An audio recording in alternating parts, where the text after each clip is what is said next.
Okay, this is my audience.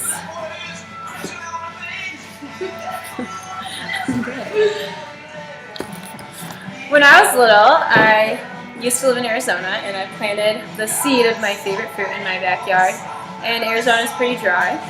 Today I'm going to show you the proper way to cut a mango.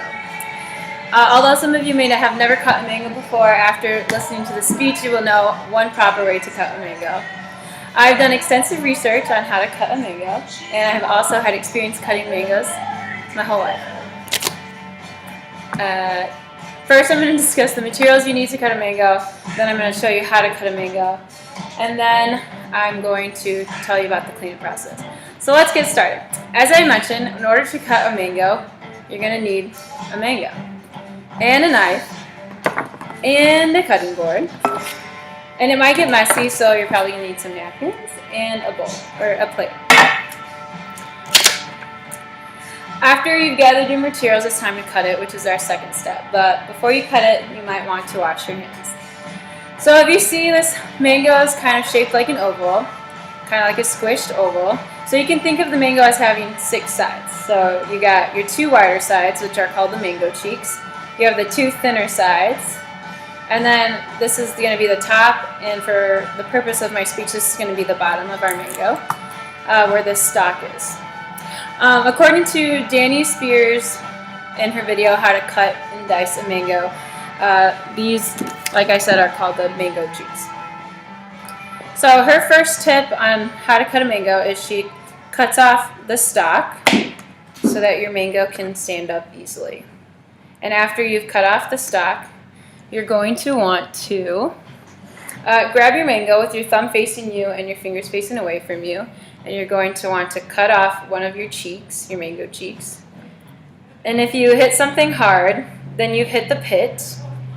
So you'll want to cut away from the pit, not into the pit. And after you cut off your one cheek, you're going to want to cut off the other cheek to your mango. This mango is very red. And then you'll see that we kind of have the 2 thinner sides left and the top. So what you're going to want to do is, as very closely as you can, you're going to want to skin your mango to the best of your ability. Try to leave as much mango flesh on the mango. And then after you're done with that, you have a little bit of mango left, or mango flesh left. Having some trouble because it's really slippery.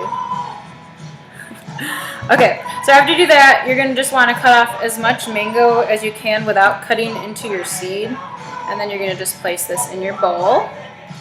Okay, there's a lot there.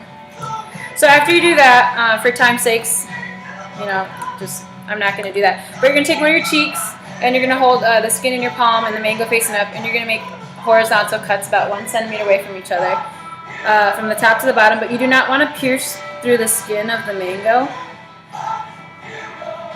And then you're going to do the same thing vertically, again about 1 centimeter, without piercing through your mango.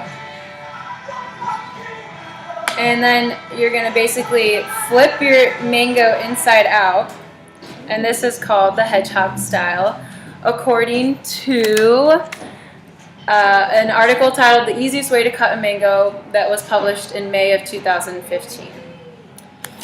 So you can either take these pieces off with your finger, which is going to probably be a little messy and hard, or you can just cut them off with your knife.